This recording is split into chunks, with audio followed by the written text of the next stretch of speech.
Bien, seguimos, hermanos, con el... De momento, lo que va a ser el último capítulo de esta serie, pero la intención es seguir más adelante, porque Génesis da mucho de qué estudiar y de qué aprender. Pero bueno, vamos a acabar aquí esta serie, esta primera serie, dentro de lo que es el libro, en concreto, tal y como lo hemos llamado, ¿no? El Génesis, su rechazo, el rechazo del Génesis y las consecuencias del rechazo del Génesis. Así que ya os lo anuncio para que lo sepáis. Hoy vamos a tocar el sexto día de la creación. El sexto día. Y vamos a empezar porque es un poco largo, porque vamos a tocar el tema de los animales terrestres y vamos a tocar el tema del hombre, que no es un animal, ¿ve? Como algunos por ahí dicen. No, usted no sé, pero yo no soy un animal. Y creo que los cristianos sabemos que no somos animales. Somos una creación especial de Dios. Sin menoscabo del resto de la creación, pero somos una creación especial de Dios. Pero bueno, ya iremos hablando de eso. Sexto día, Dios crea los animales terrestres. Leemos los versículos 24 y 25. Luego dijo Dios, produzca la tierra seres vivientes según su género, bestias y serpientes, animales de la tierra según su especie. Y fue así. E hizo Dios animales de la tierra según su género, y ganados según su género, y todo animal que se arrastra sobre la tierra según su especie, y vio Dios que era bueno. Eso es lo que vamos a estar, en principio, estudiando ahora, acerca de los animales terrestres. Seguimos. Bueno, pues vemos que al romper el alba, el sexto día, cuando empieza el día, Dios inició la creación de los animales terrestres, y la terminó ese mismo día. Así que en un día de 24 horas, Dios hizo todos los animales que pueblan la tierra, la parte seca, porque los otros, los animales que vuelan y los animales que están en el mar, ya los creó el día anterior. Y ya sé que ahora mismo posiblemente habrá por ahí personas que me estarán viendo y se estarán riendo. Que se rían. Reírse siempre es bueno, ¿eh? Reírse siempre es un ejercicio bueno, estimula, en fin, es bueno. Pero el motivo ya es otra cosa, el motivo no es bueno. Pero a mí me da igual, o sea, personalmente me da igual que la gente se ría o no se ría. El problema es que la gente se ríe de estas cosas porque no creen en un Dios que hace milagros, ese es el problema. Y claro, no creen en un Dios que hace milagros, lógicamente no lo pueden entender y se burlan. Bueno, ya la Biblia dice que eso iba a ocurrir de todos modos, o sea que no nos sorprende en absoluto. Vamos a ir viéndolo.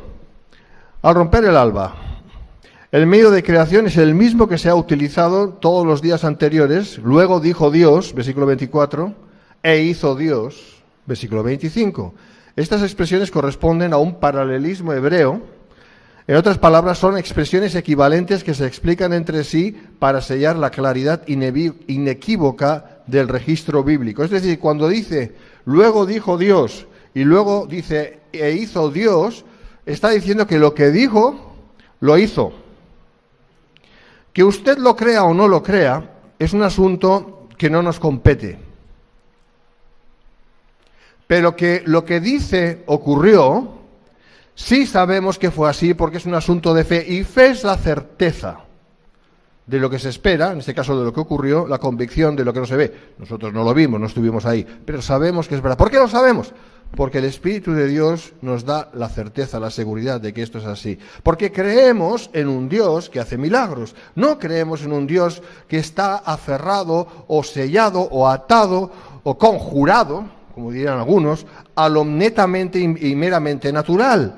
Todo lo contrario, lo natural es creación de Dios. Nosotros creemos en un Dios que es, si se puede expresar así, sobrenatural, es decir, que está por encima de lo meramente natural. De hecho, lo natural es creación suya. Ese es el Dios en el cual creemos. ¿Amén? Gloria a Dios. La obra creadora de Dios fue instantánea, llevada a cabo nada más y nada menos que por su decreto creador. Cuando decimos decreto, estamos diciendo, no lo que algunos por ahí dicen que yo voy a decretar y será hecho. No, usted puede decretar lo que usted quiera, pero por mucho que usted decrete no va a ocurrir nada si Dios no respalda ese decreto suyo. Pero lo que Dios decreta sí ocurre. ¿Por qué? Porque Dios es Dios. Claro, es que esa es la gran diferencia. Es que nosotros somos criaturas, pero Dios es el creador. Entonces, lo que Dios dice que se haga, se hace porque no solamente tiene el poder para hacerlo, sino también la autoridad para hacerlo. Tiene las dos cosas, poder y autoridad para que se haga. Y se hace. Amén. Así que los decretos de Dios siempre se cumplen en el tiempo de Dios. Eso también es cierto. Él solo tuvo que dar la orden para que las cosas aparecieran y fue así. Corroborado. Lo que él mandó quedó terminado al instante y en el lugar que le fue fijado desde el principio. Es decir, que fue exactamente tal y como fue su voluntad. Nosotros muchas veces hacemos cosas como la siguiente, ¿no? Pues tenemos el auto que se nos ha estropeado, ¿no? Y no queremos llevarlo al mecánico porque, ya ustedes saben, la razón obvia, hay que pagar al mecánico, ¿no? Quizás pensamos, bueno, quizás lo pueda reparar, no es nada demasiado grave, quizás lo puedo reparar, es una avería que quizás y nos metemos ahí. Claro, nosotros vamos un poquito a la aventura, ¿no? Porque lo mismo nos sale bien o lo mismo no nos sale bien. Nosotros pensamos que podemos hacerlo. ¿Está bien hacerlo? Sí, está bien. Está bien, todo lo que podamos hacerlo es bueno hacerlo, al menos intentarlo. Está bien, es creatividad, ¿no? Humana. Y nos metemos ahí y luego, pues el resultado a lo mejor no es exactamente el que nosotros pensábamos. Resulta que en vez de arreglar el freno, lo que hemos hecho es estropear el embrague, ¿no? Y tenemos el freno estropeado y el embrague estropeado. O sea, y al final es peor. O no, o a lo mejor sí no ha pasado nada al embrague, arreglamos el freno, pero no lo acabamos de arreglar del todo, aún no ha quedado bien del todo. Es por decir lo primero que se me ocurre, ¿no? Y decimos, vaya, lo he intentado. No ha quedado todo lo bien que yo hubiera querido, pero lo he intentado. Bueno, Dios no es así. Dios no es así. Dios no intenta nada. O sea, no es que Dios dice, bueno, voy a ver si logro hacer una creación que me salga bien. Tengo el poder, tengo el plano hecho ya, más o menos tengo la estructura, tengo en mi cabeza todo lo que quiero hacer. Bueno, vamos a hacerlo, venga, a ver qué pasa. A ver qué tal nos queda. ¿Usted se imagina un Dios así? Bueno, ese no es Dios. Ese no es Dios, no podrá ser otra cosa, pero Dios no. Dios, todo lo que dice ocurre exactamente como Él ha pensado que tiene que ocurrir. Sin sombra de variación. Y usted dirá, bueno, pero es que esto es imposible. Oh, ya, claro que es imposible para usted y para mí. Es imposible para la raza humana. Es imposible para los ovnis. Es imposible para las civilizaciones que dicen que hay, que yo no creo nada de eso. Pero para Dios no, porque Dios es el creador, Dios es el todopoderoso. Todo lo que Él quiere hacer, lo hace y lo hace a la perfección milimétrica. Ese es nuestro Dios. Ese es el Dios en el cual confiamos. Ese es el Dios al que servimos. Ese es el Dios que es nuestro Padre. Amén. Bien, vamos a hablar de las bestias, serpientes, bueno, tranquilo, ya veremos, y animales de la tierra. Entonces, con al amanecer del sexto día, vemos la introducción de toda clase de animales terrestres, bestias y serpientes y animales de la tierra según su especie, versículo 24. Claro, algunos leen esto y dicen, ¿bestias y serpientes? No puede ser. ¿Por qué tanto auge a las serpientes? Veremos que no está hablando de serpientes como nosotros lo entendemos. Bueno, vamos por partes.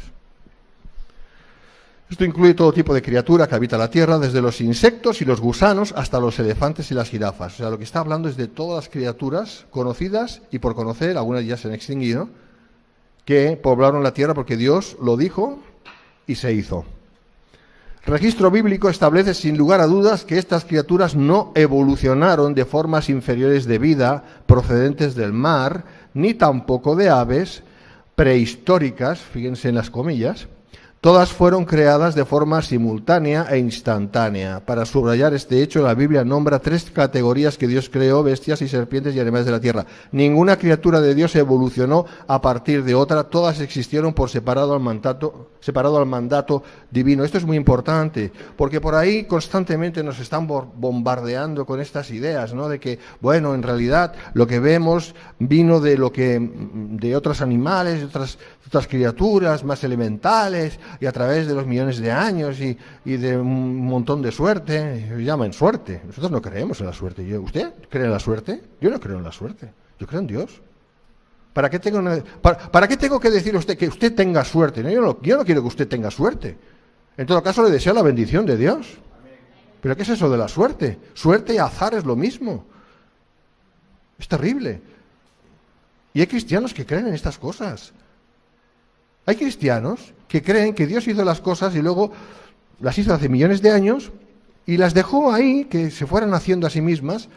Y claro, ahí ya tiene que haber la intervención solamente del tiempo, sino también de la suerte, del azar, de a ver qué es lo que cuadra, qué con qué. Es terrible que un cristiano pueda creer eso. No, los cristianos no creemos en la suerte. Nosotros, los cristianos creemos en la obra de Dios. Los cristianos creemos en un Dios que bendice y un Dios que maldice, ¿eh? Por lo tanto, no creemos para nada en la suerte, en el azar o cosas por el estilo, ni en el destino que uno mismo se marca o uno mismo imagina, o que vaya usted a saber lo que va a pasar, un destino que está alejado de la soberanía de Dios. Nosotros no creemos en esto. Ahora, si usted me habla de un destino conforme a la soberanía de Dios, yo sí creo en ese destino. Pero en un destino aparte de la soberanía de Dios, en absoluto. Porque entonces Dios ya no estaría en control del futuro, sino que vaya usted a saber quién estaría en control del futuro. Vaya Dios, ¿no? No, Dios está en perfecto control de todas las cosas. Lo estuvo, lo está, y de ahí en adelante, en el futuro. O sea, Dios es Dios por encima de todas las cosas. Así que de evolución, nada. Estas tres categorías bíblicas no se mencionan con el propósito de establecer alguna taxonomía técnica. Me estoy refiriendo aquí cuando digo bestias y serpientes y animales de la tierra. Porque claro, encontramos a los biólogos y nos dicen, uy, qué manera tan simple de enjuiciar, de clasificar, la palabra, de clasificar los animales, ¿no? Linneo lo hizo mejor, en el siglo XVIII. Vale, pero es que aquí no se trata de eso. Aquí la Biblia, el Génesis, no es un libro de ciencia absoluta, completa. No pretende darnos toda una lección de biología, ni de zoología en este caso sería. No, ni mucho menos. Es a grosso modo, pero aún ya así, muy interesante. Así que vamos viendo que, por ejemplo, la palabra hebrea que se traduce por bestias es un vocablo que puede aplicarse al ganado y a los animales que pueden ser domesticados. Ovejas, cabras, bueyes y vacas, sin lugar a duda, están incluidos en esta categoría. La traducción de la palabra hebrea por la Reina Valera de serpientes, tengo que decirles que no es la más afortunada. Vaya, fortuna, suerte y ahora afortunada. Parece una contradicción. Bueno, pues ustedes me entienden, es una palabra castellana que significa lo que significa. No es la mejor esta traducción de serpientes. La palabra en hebreo es remes y significa cualquier criatura que se arrastra y no solo la serpiente. Está hablando el enfoque está en el comportamiento de esa criatura. Es una criatura que se arrastra. Nosotros no nos arrastramos, excepto por las mañanas cuando nos levantamos, eso sí, y vamos arrastrándonos así porque tenemos sueño. Pero aparte de eso, o por la noche cuando tenemos mucho sueño también, así que el sueño tiene algo que ver. Pero no, bromas aparte, nosotros no nos arrastramos, nosotros caminamos, somos bípedos, ¿no? Caminamos erguidos. No hay ningún animal que camine como nosotros. Ninguno. Usted dirá, ¿la gallina? No, la gallina no, lo siento, no, la gallina va moviendo el cuello mientras camina, no. No, y no me diga el mono, que ya sabe que perfectamente que el mono puede estar unos segundos de pie, pero luego ya tiene que volver a su posición de cuadrúpedo, sencillamente porque es la posición que le pertoca. No, el hombre no tiene nada que ver con los animales, pero hablaremos del hombre cuando llegue el momento. Entonces, remes significa cualquier criatura que se arrastra, no solo a serpientes. Esto incluye también reptiles, insectos y quizás mamíferos pequeños con patas cortas, como es el caso de las ardillas y los roedores. Está hablando de todo animal de la naturaleza, no animal domesticable, sino animales que no son domesticados, no importa su tamaño, si son grandes o pequeños, pero que más bien se arrastran, que van sobre cuatro patas, que se arrastran. Eso es lo que significa remes. La Reina Valera lo traduce por serpientes, es una traducción que no es buena. No es buena porque nosotros entendemos por serpientes pues lo que entendemos, animales que no tienen patas y son reptiles, pero también está implicado ahí, están las serpientes, pero el abanico es mucho más amplio. Vale, ¿y qué más? Tercer lugar, animales de la tierra. Sí dice animales de la tierra, así lo dice. Es una expresión genérica que abarca a todos los demás tipos de animales. Estas tres categorías de criaturas fueron creadas el mismo día por el mismo acto creador fiat, es decir, produzca la tierra y fue así. Es decir, que el mono es anterior a nosotros por unas orillas. Orillas de horas, quiero decir. Por unas horas. O sea, si a vosotros os dicen, oye, pero el mono es anterior al hombre, y tú dices, sí, claro. Nosotros venimos, no venimos del mono, pero es anterior, sí. Pero tranquilo, por unas cuantas horitas, o sea, en el mismo día. ¿Pero qué me estás diciendo? Bueno, no voy a discutir contigo. Porque ¿para qué discutir? No discutimos. A ver, esto es muy importante. Nosotros no creemos que vamos a convencer a alguien de algo, y menos en cosas así. Este libro no es para convencer. Este libro es para los que están convencidos. Porque Dios les ha convencido. Coger el Génesis y decir, mira, ven, evolucionista, que te voy a dar una lección magistral de creacionismo, y seguro que vas a creer, porque con la lección que te voy a dar, vamos, que si no crees, es que es imposible que no puedas creer. Vas mal. Si tú, hermano, intentas hacer eso, no vas bien, porque es imposible creer esto si Dios no te lo hace creer. ¿Amén? Pero esto es para corroborar, primeramente esto es para información nuestra. Y es la base, esto y el resto del libro, del Génesis, es la base en la cual todo el resto de la revelación se sustenta. La revelación bíblica se sustenta en el libro de Génesis, que es el primer libro, como es lógico. Es decir, que si quitamos ese libro, todo lo demás se cae a trozos. Entonces, por eso es importante, por eso Dios nos da a conocer este libro. Para nuestro enriquecimiento, para nuestra bendición, para nuestro crecimiento, no para el crecimiento del vecino, no para la bendición del vecino, quiero decir del impío, ¿verdad? Este no tiene nada que ver con esto. Esto es para nosotros, como dice la palabra, ¿no? Que Dios ha dado las cosas para nosotros, para nuestros hijos, es decir, en este caso seríamos el resto de los hermanos, para siempre. Deuteronomio 29:29. ¿Amén? Vale, seguimos. Y luego dijo Dios, produzca la tierra seres vivientes según su género. Bueno, no implica, esto es importante, porque hay gente que dice, mira, hasta la Biblia lo dice, produzca la tierra seres vivientes, por lo tanto la tierra está viva. Gaia, la madre tierra. No, la tierra no está viva, Dios está vivo. La tierra no produce nada si Dios no dice que la tierra produzca. ¿Ven? O sea, es Dios quien hace producir. Vamos a explicar esto bien. Así que no implica que la tierra posea fuerza o talento creador en sí misma, ni que el suelo tenga la capacidad de generar vida, como todos sabemos. Tampoco sugiere que estas formas de vida hayan evolucionado a partir de la materia inanimada. Sin embargo, nos recuerda que las criaturas hechas por Dios están compuestas de los mismos elementos que la tierra. Eso sí.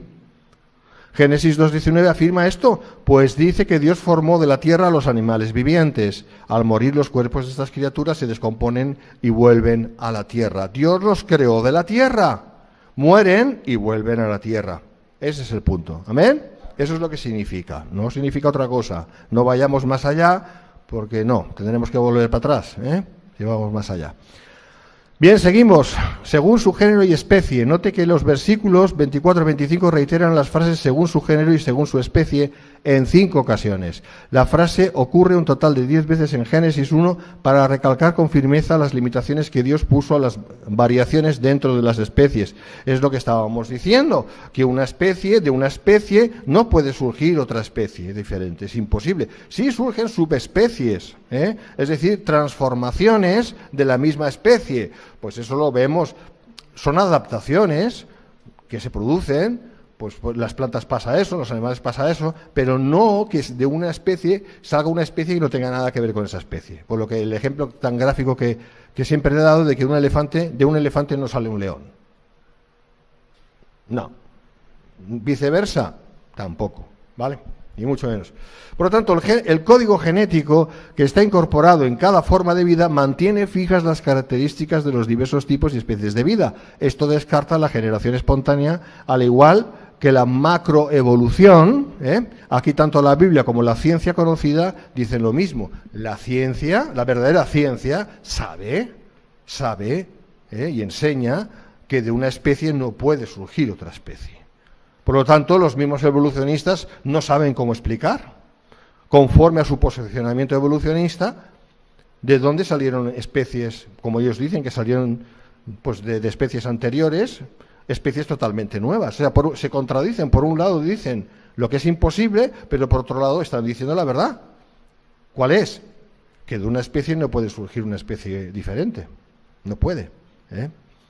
Entonces ahí tienen un cacao maravillado, pero impresionante. O sea, esa es la realidad.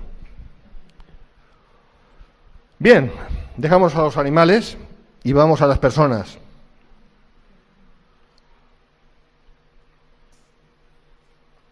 Es curioso que hoy en día muchos tratan a los animales como si fueran personas, incluso como superiores a personas. Esto es una degeneración, es una rebelión contra Dios, es una burla contra Dios. Todo eso es diabólico. Todo eso es diabólico. Yo no digo que no tengamos que querer a los animales, pero un animal no es una persona. Y hay gente que tiene a los animales al mismo nivel, incluso superiores a las personas. Y ya me adelanto en decir que cuando la Biblia dice que Dios creó al hombre y a la mujer, según conforme a su imagen y semejanza, al hombre y a la mujer, a los dos, cuidado. Los hizo conforme a su imagen y semejanza. Está hablando aquí de la cuestión de la persona, personas.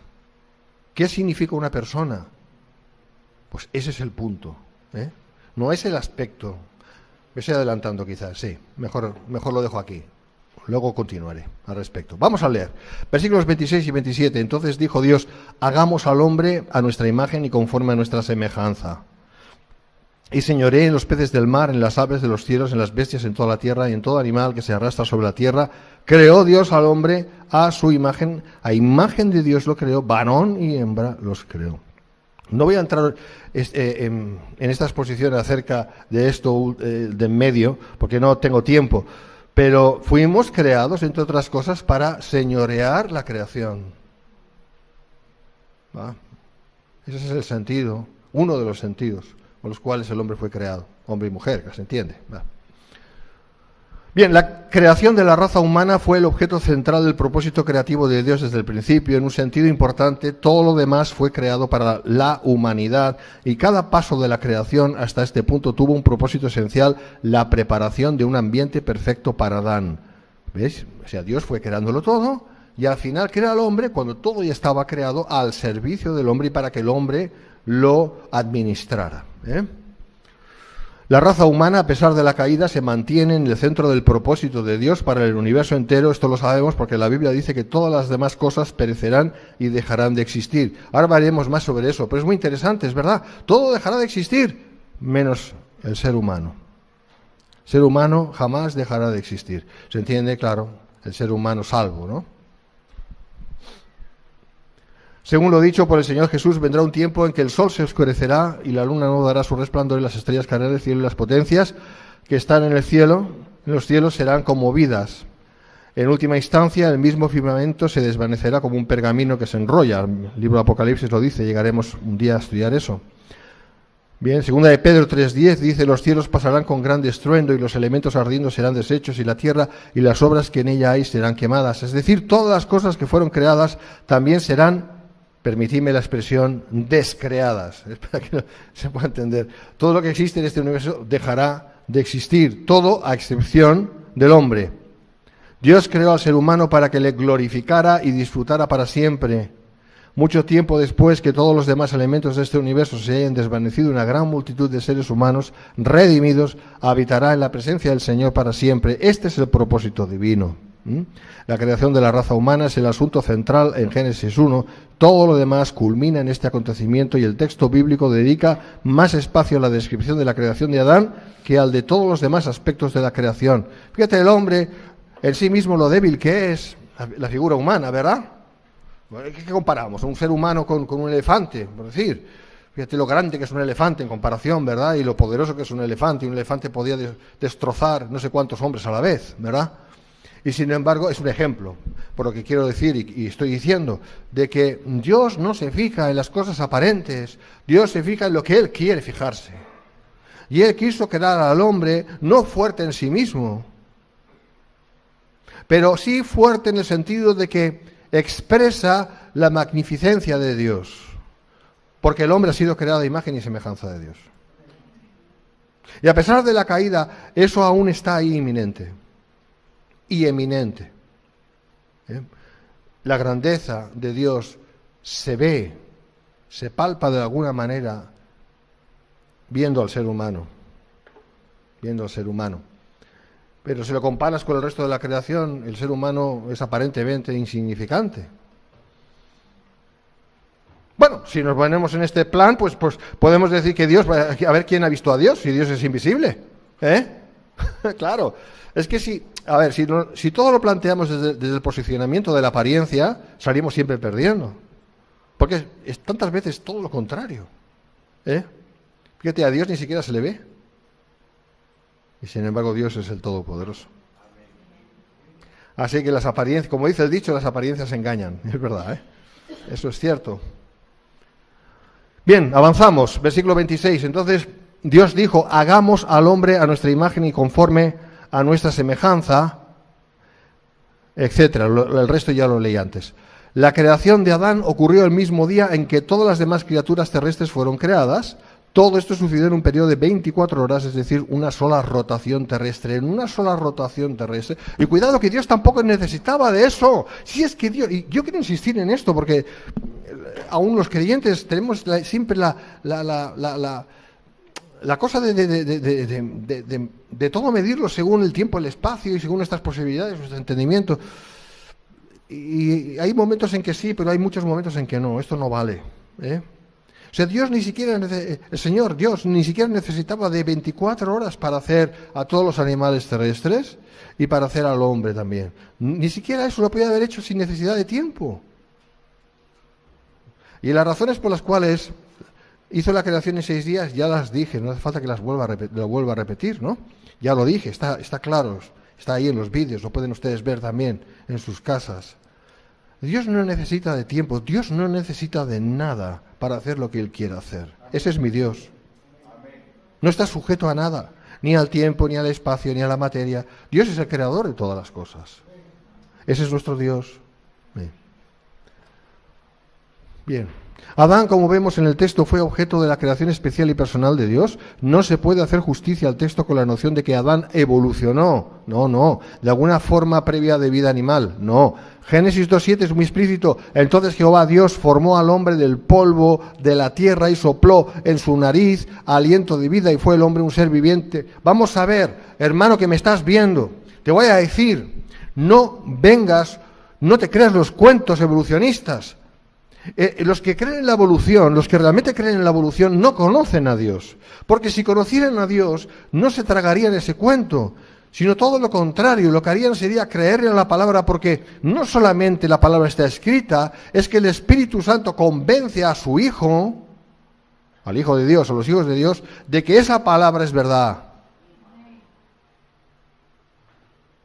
Así que no te dejes seducir por esas voces enemigas de Dios, que se disfrazan de ciencia y de científicos, que son doctores, o dicen serlo. Hoy en día te puedes sacar el título de doctor pagando, o al menos en teología es así. Terrible. Pero vamos a imaginar personas que realmente han pasado muchos años de preparación, y sí, pero creyendo cosas que no son verdad. Y al final uno se da cuenta que todo lo que han estudiado, gran parte de lo que han estudiado, no es verdad. Qué gran frustración. Cuando un día tengan que comparecer delante de Dios. Y Dios les diga, bueno, ¿qué has hecho tú con tu vida? Y estoy hablando de los impíos. He sido doctor, yo he estudiado, me he esforzado, y a ver, ¿qué has aprendido tú? Esto y esto y esto. Pues todo esto que has aprendido es mentira. Has aprendido mentira y has enseñado mentira. Toda tu vida es un fracaso. ¿Cómo se van a sentir? Porque esa es la realidad. Esa es la realidad. No. Vamos a ver si nos entendemos, lo tenemos claro.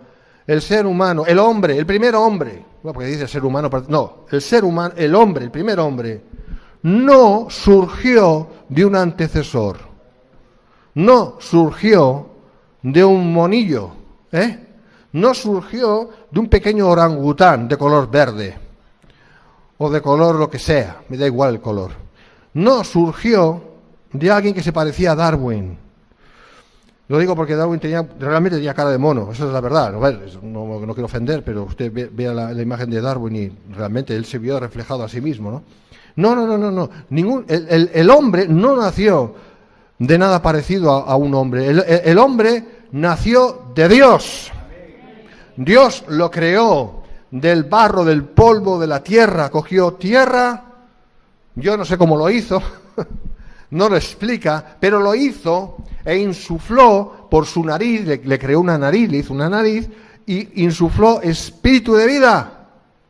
Y ahí también insufló todo lo demás, la genética, todo. Toda la humanidad estaba en Adán.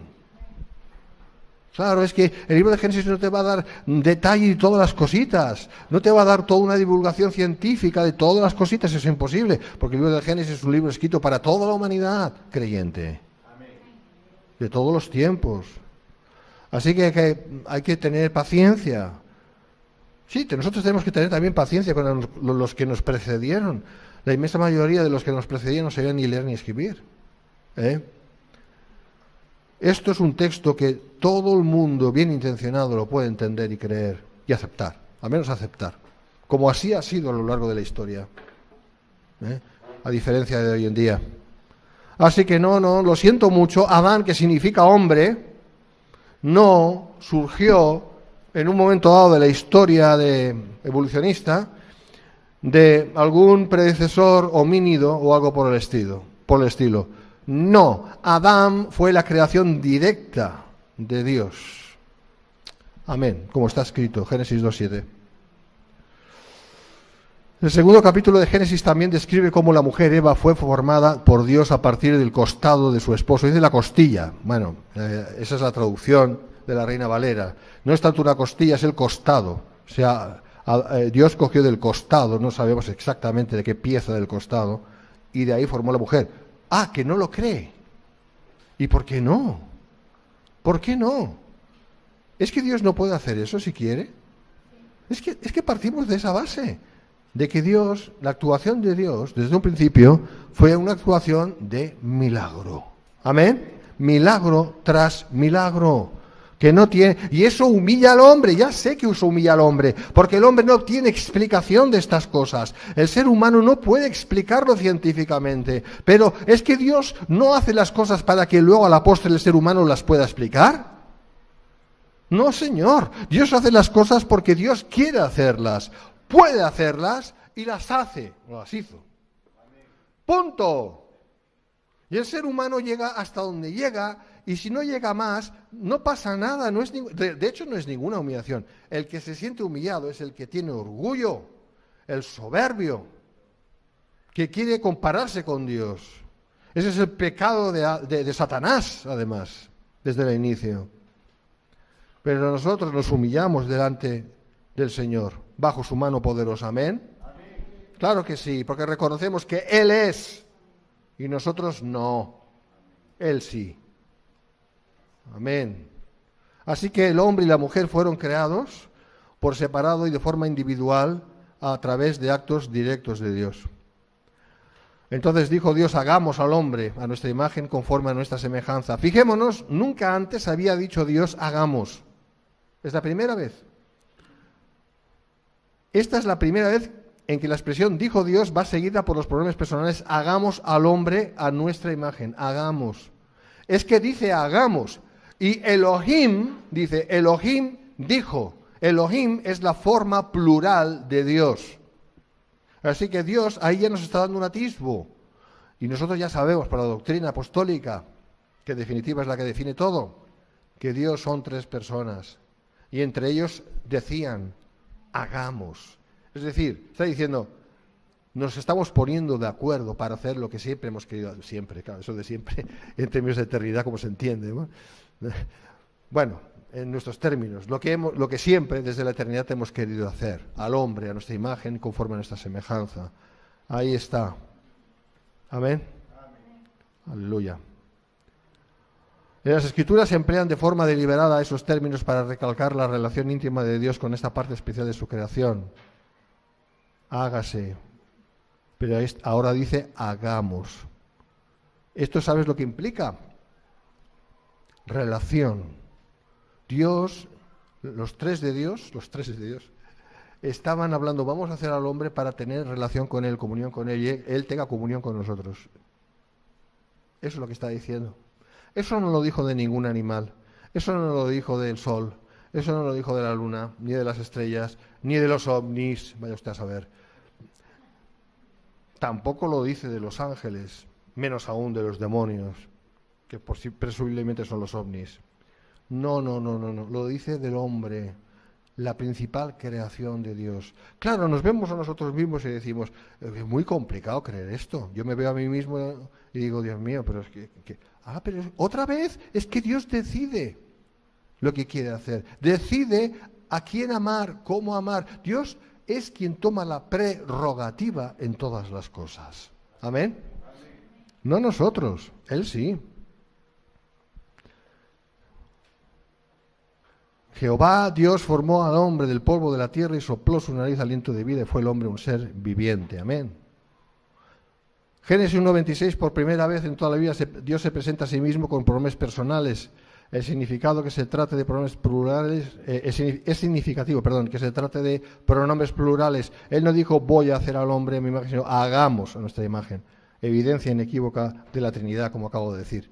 Y creó Dios al hombre. El hombre se convirtió en un ser viviente, que en hebreo es nefesh. Nefesh. ¿Vale? A semejanza de los animales, el hombre se mueve, respira y es una forma de vida consciente, pero ahí terminan las características en común. Ahí terminan. El hombre es una criatura por completo diferente a cualquier otro ser creado. Las formas de vida inferiores jamás habrían podido evolucionar para convertirse en esto, y el carácter distintivo de esta criatura se refleja a perfección en los propósitos para los cuales Dios le creó. El ser humano es el portador, ¿dónde estás?, de la imagen del Creador. Dice, hagamos al hombre a nuestra imagen conforme a nuestra semejanza. Y muchos han dicho, esto es muy interesante. Dice, hagamos al hombre a nuestra imagen. Y luego dice, y conforme a nuestra semejanza. Y algunos y muchos han estado lucubrando, ¿no? Imagen y semejanza. Claro, por un lado la imagen. Así que Dios tiene que ser físico, tiene que tener un cuerpo semejante al del hombre o viceversa. Y luego semejanza. Entonces el hombre se tiene que parecer a Dios. Entonces nosotros debemos de ser algo así como pequeños dioses. Porque claro, con que somos semejantes... ¡Mentira! ¡Mentira! ¡Mentira, no lo crean! ¡Es mentira! Es que las dos cosas significan lo mismo. Es que ese es el lenguaje hebreo. Hacer una repetición de una cosa, o sea, decir una cosa y decir la misma, a lo mejor utilizando un sinónimo, que eso es lo que es un sinónimo, para enfatizar un hecho, no para hablar una segunda cosa que no tenga nada que ver con la primera. ¿Le ha quedado claro? Esto es muy importante. Nuestra imagen, nuestra semejanza son expresiones paralelas, son sinónimos.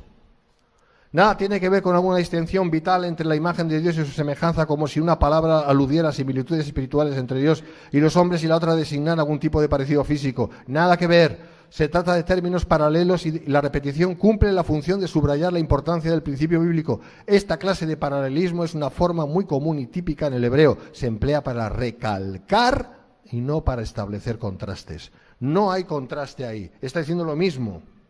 Es como decir, subo para arriba.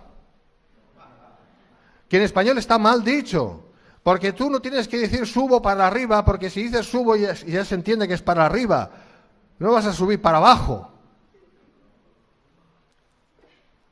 Pero en hebreo sí tiene sentido porque sencillamente ellos lo han querido así. Claro, no voy a discutir eso. Es dar un énfasis de algo que se quiera decir. Y eso es lo que significa a nuestra imagen conforme a nuestra semejanza. Así que el paralelismo subraya la gran importancia de esta verdad, que el hombre fue creado a imagen y semejanza de Dios. El hombre fue hecho a imagen de Dios y esto le aparta de todas las demás criaturas en el universo físico. Entonces, otra vez, cristiano, amigo mío, vamos a ver, ¿cómo crees tú lo que crees? Y dices que crees, es decir, 2 puntos, que el hombre un día era un mono, pero luego ya cambió y dejó de ser mono para ser hombre. Entonces, ¿en qué punto el hombre empezó a ser a imagen y semejanza de Dios? ¿En el punto en que era un poquito mono aún? ¿O en el punto en que ya no era tan mono? O sea, que era más feo, quiero decir. No. Porque claro, según el evolucionismo, parece ser de que no es tanto que había monos y de repente apareció un hombre. No, sino que fue digamos, como evolucionando, dicen, ¿no? Y de un mono, pues, empezó a erguirse poco a poco y luego en vez de decir, ¡ja, ja!, ya dijo, hola, ¿qué tal? ¿Cómo estás? ¿No? Pero claro, hasta llegar ahí, pues pasaron muchos monos, ¿no? Muchas etapas mónidas, ¿no? Monescas, no sé cómo decir. Entonces, ¿en qué punto de esas etapas fue cuando entonces ya ese mono, ese homínido, ya estaba hecho a imagen y semejanza? ¿Cómo puedes creer eso? Yo no puedo creer eso. Yo creo lo que la Biblia dice, y lo que la Biblia dice es que Dios creó al hombre a su imagen y semejanza, y te describe cómo lo hizo. No lo sacó de un mono, lo sacó de la tierra. Así que más vale que empieces a revisar tus postulados, amigo mío. Hermano mío, empieza a revisar tus postulados.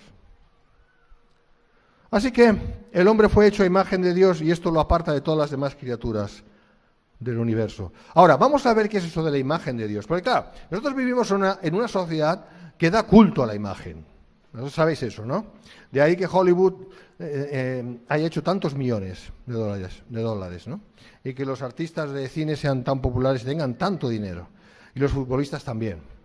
Los políticos no tanto. Bueno, en fin, la imagen, culto a la imagen, ¿no? Entonces, claro, nosotros vemos la palabra imagen y enseguida estamos pensando en términos de apariencia. No, nada que ver con términos de apariencia, nada que ver.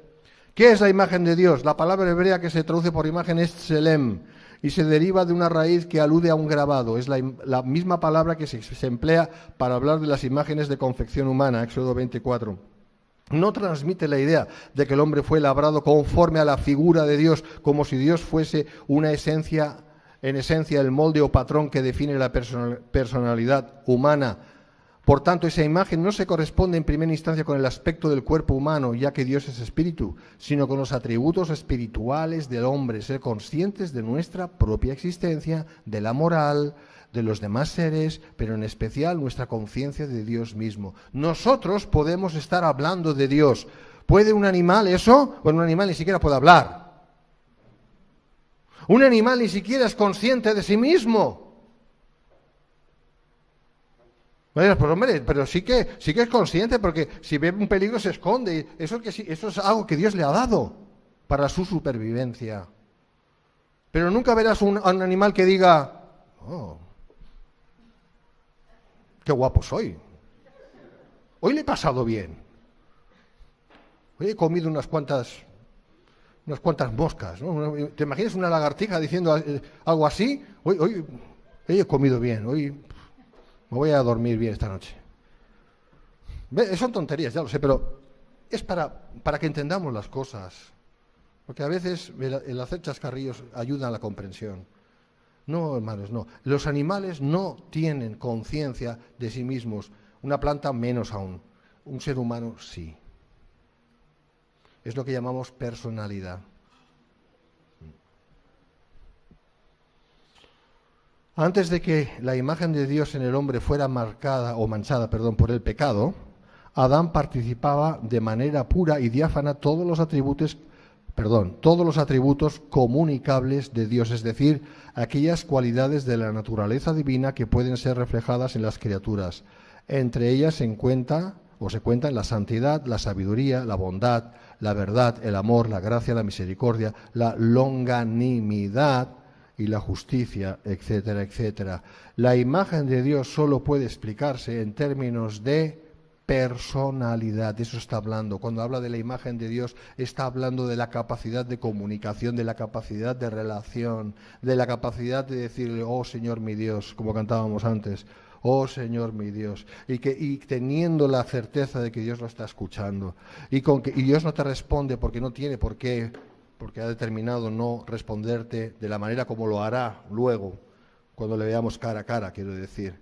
Es por fe que andamos, pero Dios está escuchando eso y Dios se goza de eso. Es un animal, no lo hace. Eso, el supuesto e inexistente homínido que hubo antes de que el hombre surgiera, no podía hacerlo, entre otras cosas porque nunca existió, claro. Pero imaginando que hubiera existido, no lo podía hacer. Ningún animal puede hacer eso. Ningún animal puede relacionarse con Dios. El ser humano sí. Eso es lo que significa ser creados a imagen de Dios, conforme a su semejanza. Podemos relacionarnos con Él. Y lógicamente los hijos de Dios podemos hacerlo. Los impíos no. ¿Por qué? Por su pecado y por su impiedad. Pero esa es otra cuestión ya. Entonces, ¿somos personas? Nuestra vida consiste en el establecimiento y el mantenimiento de las relaciones personales. Tenemos capacidad de hacer compañerismo. Podemos amar a otras personas como Dios las ama. El haber sido hechos a semejanza de Dios iba a permitir, y no podía ser de otro modo, tener una profunda relación personal con el Hacedor. Esto quedó sumamente afectado por el pecado y la consecuencia caída. Esto ha quedado restablecido para los hijos de Dios por adopción. Juan 1, 12, 13. La verdad de que la humanidad fue hecha a imagen y semejanza de Dios es el punto de partida para una comprensión verdadera de la naturaleza humana. Es la explicación de nuestros deseos y necesidades espirituales. Nos ayuda a entender la conciencia humana, establece nuestra responsabilidad moral, revela la esencia misma del significado y el propósito de la vida humana y está llena de significado práctico y doctrinal. Eso que tiene Dios, esto que acabo de leer, es lo que nosotros tenemos de parte de Dios para su gloria. Esto es lo que significa ser hechos a imagen de Dios, conforme a su semejanza. Imagen de Dios. Dios es persona. Nos ha hecho a nosotros personas también. Qué gran privilegio, ¿verdad? No tenía por qué haberlo hecho. La falsa doctrina de la evolución borraría por completo esa verdad de la conciencia colectiva de la raza humana y por esa razón ningún cristiano puede darse el lujo de abandonar la batalla contra la teoría evolucionista. Tenemos una batalla, tenemos una guerra. Yo sé que, ya lo dije, no vamos a pretender convencer a los impíos, solo Dios les puede convencer si quiere. Pero a los hermanos en la fe es otro cantar. En la medida en que tengamos la posibilidad, desafiémosles. Porque muchos han llegado a creer las tonterías que han llegado a creer al respecto de lo que estamos hablando, sencillamente porque tampoco le han dado muchas más vueltas. Pero si entendieran de que la fe cristiana está en tal medida sujeta a lo expresado en el libro del Génesis, seguramente muchos considerarían el creer la verdad. Así que seamos portadores de luz, amén. Seamos verdaderos portadores de luz, porque eso es lo que Dios demanda de nosotros. Amén. Dios les bendiga.